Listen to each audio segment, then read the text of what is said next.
Seorang pria buta hampir saja dinanas, tapi ia dengan tenang memainkan biolanya. Suara senar yang tajam terdengar, langsung mengoggok dua pengoggok bayaran, peringkat 3 di tempat. Semua orang menyadari bahwa pria pendiam ini bukan orang biasa. Ia adalah ahli pembuat instrumen yang mendapat pencerahan, menggabungkan musik dengan 5 elemen untuk menempa senjata suci bernama Soul Shatter Melody. Legenda mengatakan, pedang ini bisa mematahkan semua mantra dan memberi kekuasaan atas dunia. Ketika berita menyebar, pangeran kedua berniat mencuri pedang itu dan mengirim legiun pengoggok bayaran. Pria itu tetap tenang, menghunus Soul Shatter Melody dan mengoggok pemimpin mereka dalam sekejap. Pengoggok lainnya mengeroyok, tapi semuanya metong dalam beberapa gerakan. Karena lelah dengan pertumpahan tinta, pria itu menyembunyikan pedang di tempat rahasia dan berharap hidup tenang.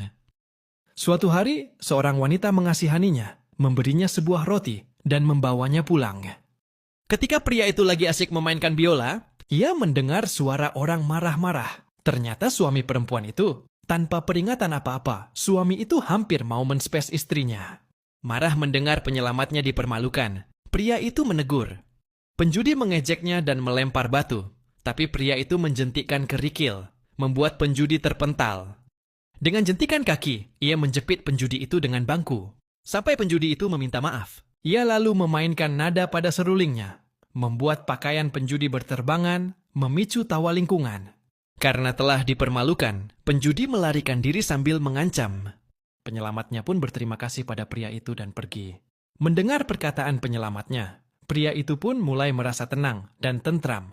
Kemudian pria itu melanjutkan perjalanannya yang masih sangat panjang.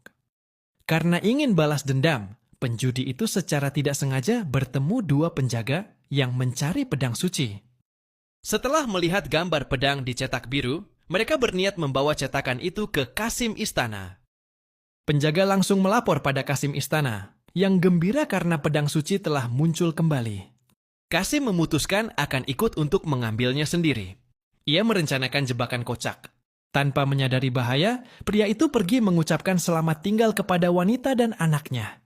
Saat masuk, ia merasa ada yang tidak beres. Kasim telah menyandera mereka untuk memaksa pria itu menyerahkan pedang. Pria itu berhenti bersembunyi dan dengan dingin menyatakan bahwa pedang dan dirinya tak akan diambil. Mereka pun marah karena seorang pria buta menentangnya. Kasim memerintahkan pembunuhnya menyerang. Dua wanita pegoggok peringkat 3 mengejeknya, mengira ia hanya pengamen buta. Pria buta belaka, apa yang bisa dia lakukan? Memainkan lagu sampai kami mati. Tanpa mereka sadar,